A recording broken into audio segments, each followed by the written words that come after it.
तो उन्होंने बिठाया तो उनकी अम्मा बीमार थी बहुत ज्यादा। उन्होंने बॉदर ही नहीं किया और मुझे कहने में बड़ी शर्म आ रही थी कि मैं उसको कहूँ मुझे पैसे दो। मेरी अच्छी से सलाम दुआ थी, मुझे पैसे दो। एंड में मैंने कह ही दिया, मेरी मजबूरी थी, मैंने कहा कि मुझे ना पैसे चाहिए थे। कहते हुए अब जितने मैं कटवाए नहीं हले बैंक के पैसे, चल अच्छा मेरे को 100 रुपया तो ला जा। यकीन करो मेरा बेटा, मैंने मन तो मुरादों से बेटा लिया और हम लोगों ने इतनी ये गुर्बत देखी ही नहीं थी। मेरा बेटा बाहर ऐसे बैठा जैसे पता नहीं कुछ यतीम मिस्कीन बैठे होते हैं। उनके बाहर थड़े पे बैठा हुआ, उनके भाई थड़े पे बैठा हुआ उनके।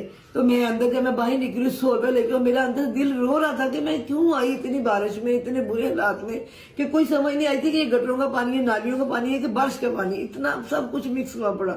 और मेरा बेटा बाहर ऐसे बैठा हुआ, बारिश हो रही थी बाहर, और मैंने इतनी मन तो मुरादों से लिया और मेरा बच्चा कि मेरा देख के दिल निकल गया सबसे। आधा किलोमीटर का सफर तो होगा, बाइक खड़ी कर दी थी।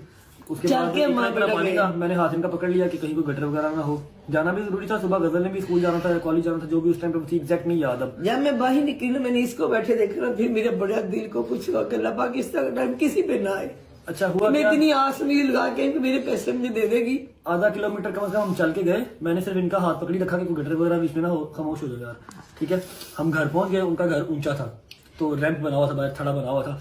मैं बाहर बैठ गया, अंदर जाने की तो ना उन्होंने बुलाया ना मैं गया, ठीक है। मैं बाहर बैठ गया, बारिश हो रही थी, बाइक वहीं पे खड़ी थी। अम्मा चली गई अंदर।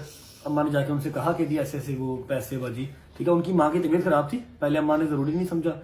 फिर जब निकलने लगे ना तो जाहिर बात है कोई और हल तो था नहीं कि जाके एटीएम से पैसे निकलवा ले। ना एटीएम थे ना बैंक अकाउंट था, कुछ भी नहीं था।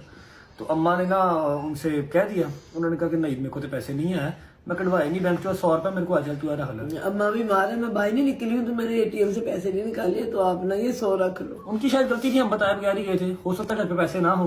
900 रुपया था, सिर्फ 900 रुपया। जब मैंने अपने बेटे को बाहर बैठे देखना रैंप पे, मुझे पता, मुझे आज तक ये चीज नहीं भूलती कि मेरा इतना महंगा बेटा और बैठा देखो कैसे, और ये बच्चा पला कैसे है कि इसके पीछे पीछे मामू की फैक्ट्री थी, पापा साथ है, इसके पीछे पीछे लड़के रहते थे कि ये लड़का जब मेरी बाइक निकला उसके पीछे पीछे हम लोग रहे।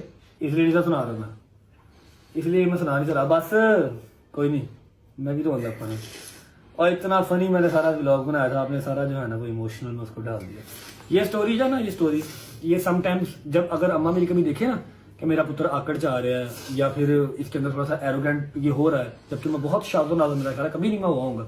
मेरी माँ जी मुझे स्टोरी सुनाती होती है और मैं जब कभी अल्लाह का शुक्र अदा करता हूँ ना तो ये स्टोरी मैं याद रखता हूँ कि वो टाइम भी था। बेशक टाइम का ये एरिया टाइम थोड़ा कम था, 2-4 साल का था, 5 साल का, पर ये कि मैंने इससे बच्चे मैंने सीखा बहुत है। अभी तक कभी अपनी आंख जमीन से नहीं उठाई है।